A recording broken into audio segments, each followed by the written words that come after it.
Hi everyone, this is Stephanie Manley with Copycat.com. Today I'm going to show you how to make Alante's Dijon chicken.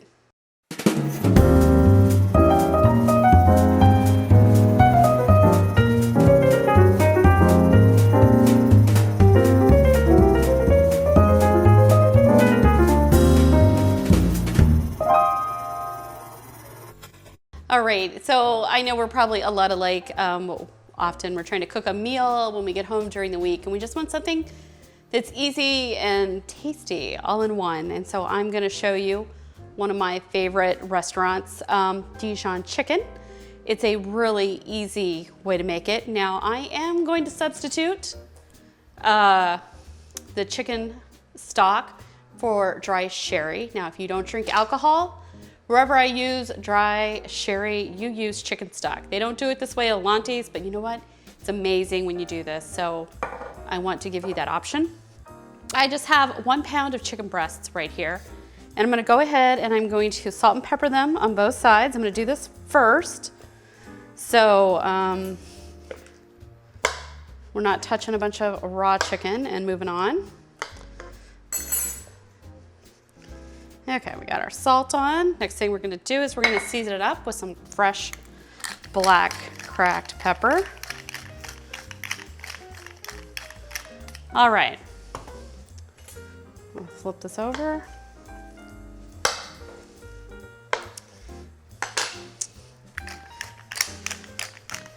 And now we got the pepper on both sides. All right, so I'm gonna put a couple tablespoons of oil in here. You can use olive oil. I just happen to be using peanut oil in here. It really doesn't matter. Whatever you wanna use is fine. But I am using a mixture of butter and oil. And so while that heats up, I'm gonna go ahead and kind of slice these horizontally. This will make them cook more quickly. Okay, so our butter is just beginning to foam a little bit and it's turning nice and letting me know it's ready. So I'm gonna go ahead and just add in my chicken here. And we're gonna saute this until it's brown on both sides.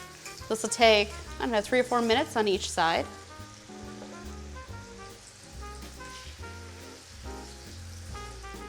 If you need to cook your chicken in separate batches, be sure to do that. Don't overcrowd the pan. So again, we're gonna cook these until they're browned on one side and we're gonna flip them over and we're gonna cook them on the other side. All right, so we've got our chicken cooking, the last bit of it cooking.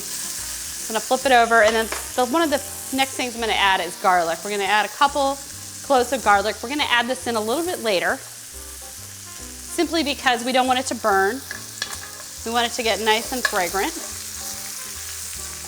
I'm gonna turn down the heat just a smidge, again, because I don't want my garlic to burn. It smells really, really good right now. It smells wonderful. The next thing we need to do is we need to go ahead and start to deglaze our pan. Our garlic is starting to brown, so we want to take care of that. I'm going to add about a cup of the dry sherry. And then I'm just going to kind of scrape up the bottom of the pan. And what this does is it really brings in all the good flavor in the bottom of the pan.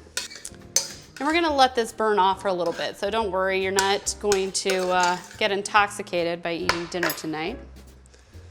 All right, so the next thing we're going to do is we're gonna add about a tablespoon of mustard with the seeds in it. Now you can add just a tablespoon of the seeded mustard and then the tablespoon of the Dijon, or you could use any combination thereof. All right, so we're just gonna stir these in. Just gonna wanna whisk it in and blend it all up.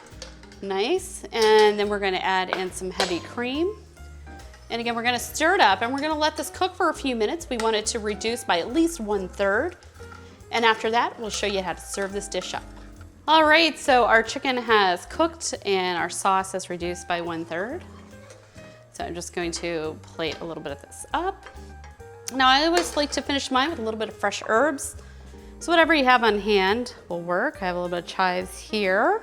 So I'm gonna go ahead and give this a little taste.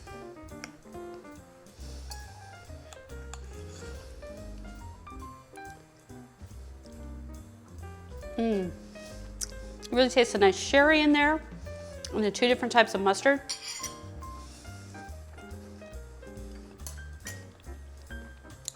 Very nice. And you can see how easy this is to make for a weeknight meal. So if you enjoyed this video, please be sure to give it a big thumbs up here on YouTube. I appreciate it. It really helps me out. And also go ahead and subscribe so you don't miss our next recipe. Thanks for watching.